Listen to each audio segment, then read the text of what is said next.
The notification came through at 6:47 inches the evening, and I was still sitting in the parking lot of the base chapel, still in my dress uniform, still holding the small velvet box they had given me after the ceremony.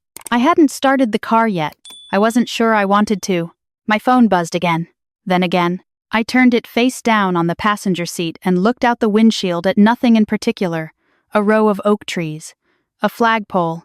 The last bit of orange light dissolving behind the tree line. I had just been promoted to staff sergeant in front of 200 people. Someone had pinned new rank on my collar and shaken my hand and said my name like it meant something. And my family was 40 minutes away at my sister's bridal shower, eating little sandwiches with the crusts cut off. My mother had texted me that morning. "So sorry, honey. We'll celebrate you soon."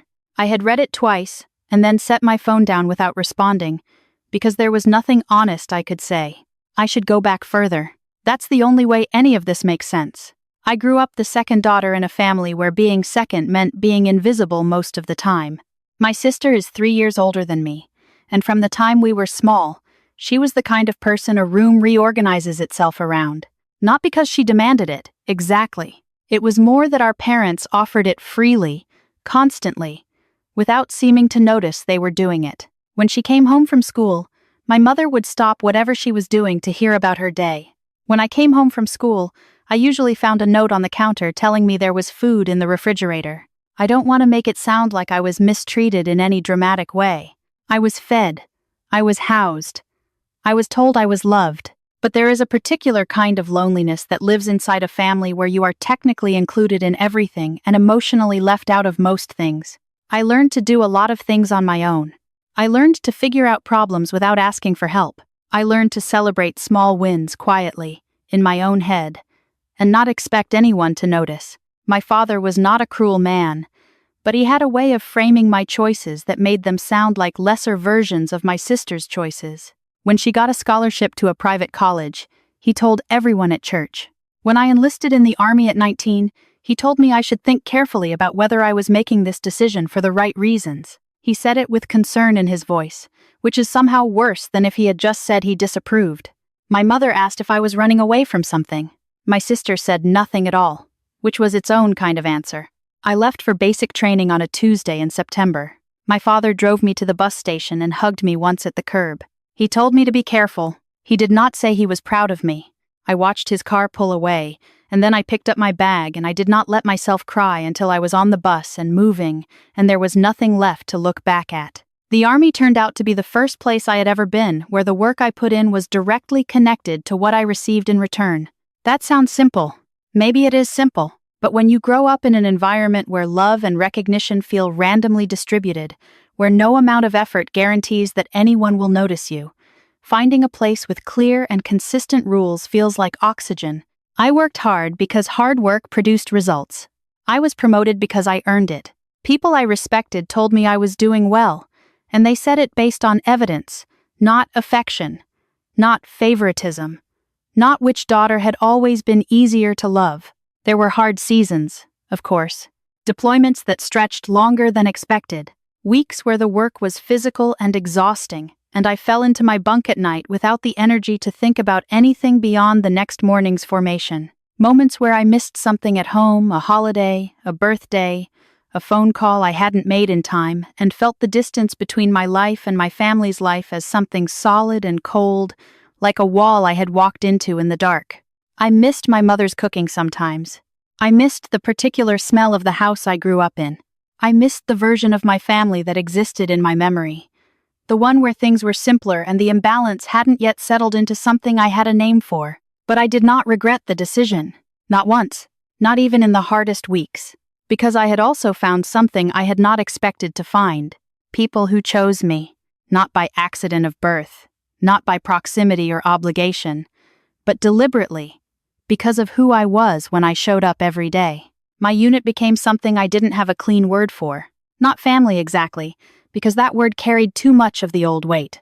Something more chosen than that. People who noticed when I was struggling before I said anything. People who celebrated my promotions with genuine noise and terrible coffee and paper cups, and the particular warmth of people who understand exactly what the work cost. That matters more than I knew how to say for a long time. I had been stationed at Fort Campbell for a little over 3 years when I put in for staff sergeant. The promotion board process took several months. I studied for it the way I had learned to study for everything alone, methodically, without telling anyone, because I had trained myself out of the habit of expecting anyone to be invested in my outcomes. I called my mother when I got my promotion date. She said, "That's wonderful, honey." And then she told me that my sister's bridal shower had been scheduled for the same weekend. My sister was engaged to a man she had been dating for 14 months. The shower was being held at my aunt's house in Nashville. My mother said she was sorry. She wished the timing had worked out differently, but I understood that these things were hard to coordinate. I said I understood. My father got on the phone briefly. He said, "Congratulations," and then he said, "So, what exactly does staff sergeant involve? Is that more of a management role?" I told him it was a leadership position, that I would be responsible for a team of soldiers. He said, "That sounds like a lot of responsibility," and his voice carried the faint texture of someone who was not sure this was something to celebrate. Like he was still waiting to see if the thing I had chosen was going to turn out to be worthwhile.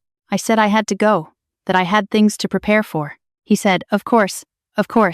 We hung up. I sat with the phone in my hand for a moment after the call ended. I had done this before, held the phone after a conversation with my father, and tried to locate the feeling underneath the surface of things. It wasn't anger, exactly. It was something older and quieter than anger. A kind of tiredness that comes from wanting something from someone for so long that you eventually forget you're still wanting it. I set the phone down. I went back to my notes. I kept studying. I told my friend Denise about it that evening. Denise is a civilian, a nurse, someone I had met through a mutual friend 2 years ago, and who had become the kind of person I actually tell things to. She sat across from me at her kitchen table and listened to the whole thing without interrupting, and when I finished, she said, "So they're not coming?" I said no. She said, "Do you want me to come?" I looked at her for a moment. It had not occurred to me to ask. I said yes. She came. She drove 4 hours from her apartment in Clarksville to sit in a folding chair in the base chapel and watch a chaplain say my name and watch someone pin new rank on my collar. She was the only person in that room who was there specifically for me, and she sat in the 3rd row and she cried a little, which she blamed on allergies, and I did not argue with her about it because I was doing something similar myself. After the ceremony, there was a reception in the common room.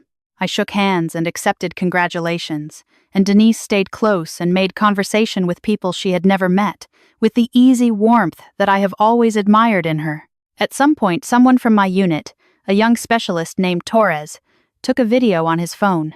He wasn't doing anything formal, he was just recording the moment. Me with my new rank. People gathered around. The chaplain nearby. He posted it to his social media that evening with a caption that said something about being proud to serve alongside people like this. He tagged our unit's public account. I didn't know about the video until the next morning. Denise and I had gone to dinner after the ceremony, just the two of us, and she had made me order something I actually wanted instead of just whatever was cheap, and we had talked for 3 hours, and I had gone back to my quarters feeling something that took me a while to identify. Full, I think. Not from the food. Just full. The text came from my cousin the following morning. She said, "I just saw this. I'm so proud of you. Why didn't you tell us?" There was a link. I opened it and watched Torres's video. It was 47 seconds.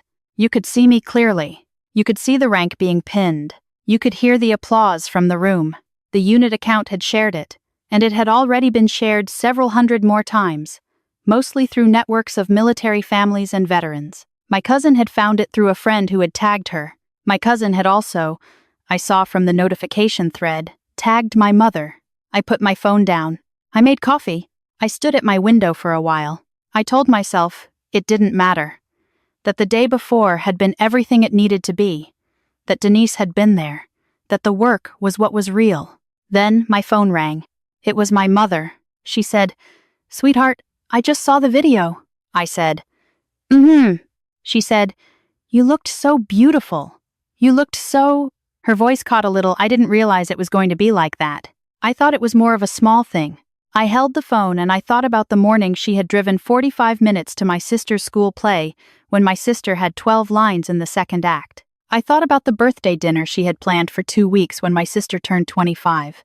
I thought about the way she had described my enlistment to her friends as a phase, something I would work out of my system. I said, "It's okay, Mom." She said, "I should have been there." I said, "It's okay." She said, "Your father saw it too." There was a pause. "He wants to talk to you." There was a rustling sound, and then my father's voice. He said my name the way he always does, with a slight upward inflection, like a question he's not sure he should be asking. Then he said, he stopped. He started again. That was something. Seeing that room full of people. I didn't say anything. I let the silence sit there and waited to see what he would do with it. He said, "I didn't know there would be a ceremony like that. I thought it was more of an administrative thing." I said, "No. It's a leadership promotion. It's a significant rank." He said, Yes, I can see that." Another pause. He said, "I should have been there." I had been waiting, I realized, for those words for a long time, not in a way I had consciously acknowledged. But there they were, and I noticed that they landed differently than I had imagined they would. They didn't undo anything. They didn't make the parking lot the night before feel less empty, or fill the chair in the third row that should have had my mother in it, or give me back the version of this morning where I woke up to a missed call from my father instead of a text that said, "So sorry, honey." But they were real words, honestly spoken, and I had not been sure I would ever hear them. I said, "Thank you for saying that." He said, "I mean it." I said, "I know." My sister called that evening. She had seen the video through my mother. She said it was incredible. She said she had no idea. She said she wished she had been there. Her voice was warm in the particular way it gets when she means something, and I have known her voice my whole life. I know the difference. I said, "Thank you." She asked if we could get dinner next time I was home. She said she wanted to hear about it, all of it, what it had taken, and what it felt like, and what came next. She said she had always admired how hard I worked. She just wasn't sure she had ever told me that. I sat with the phone against my ear and thought about what to say. I said, "I'd like that. Dinner. When I'm home." She said she was glad. We didn't fix everything in that conversation. You don't fix decades of uneven attention in a single phone call, and I am too old and too clear-eyed to pretend otherwise. But something shifted. Some small tectonic thing, quiet and below the surface. The kind of shift you don't see, only feel. I've had enough experience with things that break slowly to know that sometimes they can also heal that way. Not all at once, not dramatically, but in small increments that only become visible when you look back from a distance. I've been thinking about what it means to be known, not famous, not celebrated in any public sense, just known, seen accurately, by people who are paying attention. My family had lived alongside me for my entire life, and still managed to be surprised by who I turned out to be. That used to feel like a failure on my part, like I hadn't been clear enough, or loud enough, or present enough for them to understand me. I've stopped seeing it that way. Some people only know how to look at what's directly in front of them. Some people need a 47-second video taken by a 23-year-old specialist named Torres to understand that the quiet daughter they underestimated had been building something real. I went back to work the following Monday with my new rank on my collar. Torres said, "Hey, Staff Sergeant," with a slight grin, the first time he saw me in the hallway, and I told him his video had apparently caused a minor family situation, and he looked alarmed until I told him it was the good kind. Denise sent me a photo she had taken on her phone during the ceremony. I'm standing with my shoulders back and my chin level, and someone is just finishing pinning my rank. My expression is, I've looked at it many times now, and I still have trouble describing it. Not happiness, exactly. Something quieter and more permanent. Like someone who has arrived somewhere after a very long walk and is taking a moment to simply register that they are there. I put it on my desk. I look at it sometimes when the work is hard or the day is long, or I catch myself slipping into old habits of expecting to be overlooked. I have been doing this work for 9 years. I plan to keep doing it, not for the ceremonies or the videos or the phone calls from people who suddenly understand what it is I do. I will keep doing it for the same reason I started, which is that I found a place where the work I put into something is exactly and honestly what I get back from it. That kind of place is not nothing. That kind of place, if you have spent your life feeling like you don't quite belong to the one you came from, is everything. My father sent me a letter 3 weeks after the promotion. He is of a generation that still does this sometimes, writes things down on paper and mails them. It was 2 pages in his small, careful handwriting, and it said things I had not expected him to be able to say. I read it twice, there in the mailroom, and then I folded it and put it in the breast pocket of my uniform and carried it with me for the rest of the day. I haven't told him yet that I did that. Maybe I will. Someday. Some things you keep for yourself for a while, before you're ready to share them. Some things you need to hold close, and just let them be real before the world gets access to them. I've learned that about myself over these years. I know what I need to do my work. I know who I need beside me. And I know that the people beside me don't have to share my blood for them to be my family. Denise is coming to visit next month. She says she wants to see the base, see where I actually live and work, understand the world I've built here. I'm going to show her everything. We'll probably have dinner somewhere decent, and she'll order something good, and we'll talk for too long about too many things, and by the time the evening ends, I'll feel that same fullness again, the kind that has nothing to do with food. I know what kind of life I am building. I know what it looks like and what it's made of. I know who helped me build it, and I know who watched from a distance, and is only now beginning to understand what they were looking at. I hold no lasting bitterness about that. Bitterness is expensive, and I've learned to spend my energy carefully. What I hold instead is clarity, a clear-eyed understanding of where I came from, what it cost me, and what I chose to build in spite of it. That's enough. More than enough, actually. That's everything.